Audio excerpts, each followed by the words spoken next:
swollen with physical grossness and corruption, withered hags and death's heads bearded like patriarchs, faces of fiends, crooked, twisted, misshapen monsters blasted with the ravages of disease and all the horrors of chronic malnutrition, the refuse and the scum of life, a raging, screaming, screeching, demoniacal horde.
Driven people of the abyss. The cause is lost. For this time lost, but not forever. We have learned. Tomorrow the cause will rise again, strong with wisdom and discipline.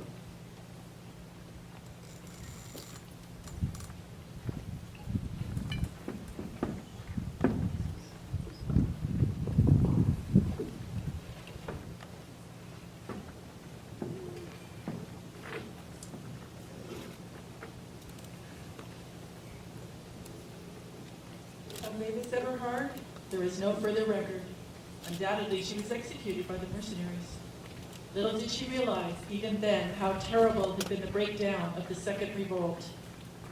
Little did she realize that the tortuous and distorted evolution of the next 3 centuries would compel a third revolt and a fourth revolt, and many revolts, all drowned in seas of blood, ere the world movement of labor should come into its own. And little did she dream that for 7 long centuries, the tribute of her love to Ernest Everhard would repose undisturbed in the heart of the ancient oak. It is apparent that Avis Everhard completed the manuscript during the last days of preparation for the Second Revolt. Hence, there is no mention of the frightful crushing of the revolt, and it is probable that in the moment of danger, she hid the manuscript in the hollow oak tree where it was recently found. Sociologists of the time held that out of the decay of self-seeking capitalism would arise socialism, that flower of the ages, the brotherhood of man. Instead, capitalism, rotten ripe, sent forth that monstrous offshoot, the oligarchy. Too late did the socialist movement of the early 20th century divine the coming of the oligarchy and the iron heel. Looking back across the 7 centuries that have lapsed since Avis Everhard completed her manuscript, events that were confused and veiled to her are clear to us. She lacked perspective. She was too close to the events she writes about.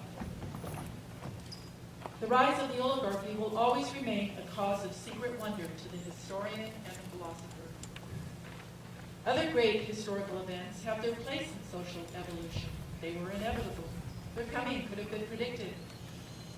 Primitive communism, chattel slavery, serf slavery, wage slavery were necessary stepping stones in the evolution of society. But it was ridiculous to assert that the iron heel was a necessary stepping stone. Rather, today, it is adjudged a step aside or a step backward to the social tyrannies that made the early world a hell. It was not necessary, and it was not inevitable. It must always serve as a warning to those rash political theorists of today who speak with certitude of social processes.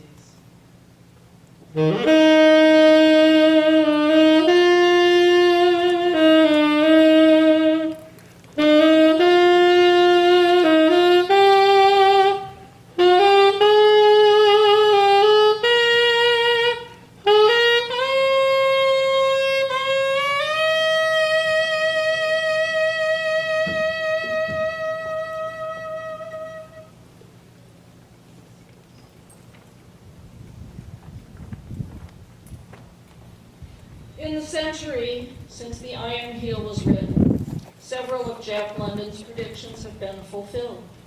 The rise of fascism in Spain, Germany, and Italy, needless wars between great powers, the subversion of organized labor through political favors, and an ever-widening gulf between the wealthy and the rest of the population, with periodic uprisings.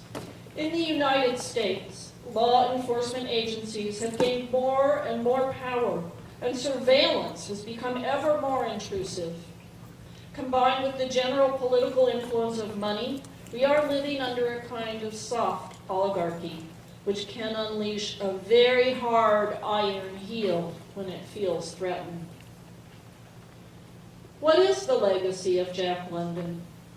It was not his estate, nor is it exactly the blood which runs through the veins of his descendants. You do not have to be a relative to be an inheritor. It is the birthright of all human beings. It is a social conscience. It is the love of humanity. It is the enduring belief that a better world is possible, though it may take generations to achieve. A world without greed, oppression, hunger, or war. A world where the brotherhood of man will prevail. This is the message of the Iron Heel, and it was reiterated in 1915, the year before his death, when Jack London wrote these words. It is so simple a remedy, merely service. Not one ignoble thought or act is demanded of any one of all men and women in the world to make fair the world. The call is for nobility of thinking, nobility of doing. The call is for service, and such is the wholesomeness of it, he who serves all best serves himself.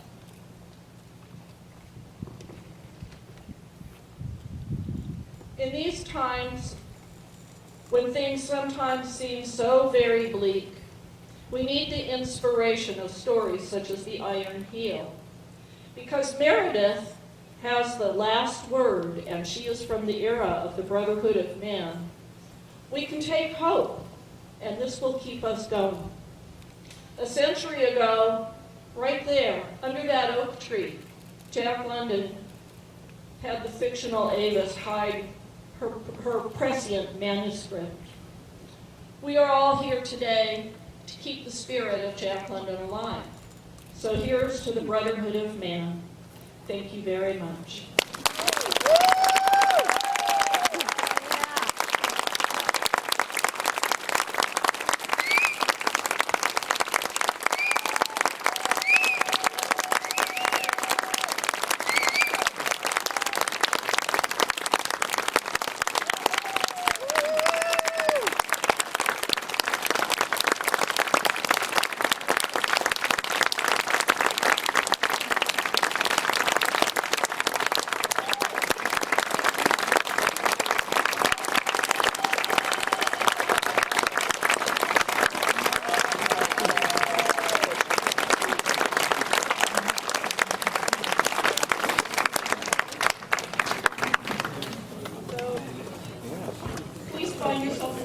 There's cool drinks at the back if you want to buy them to help us out. Thank you so much. You were a great audience.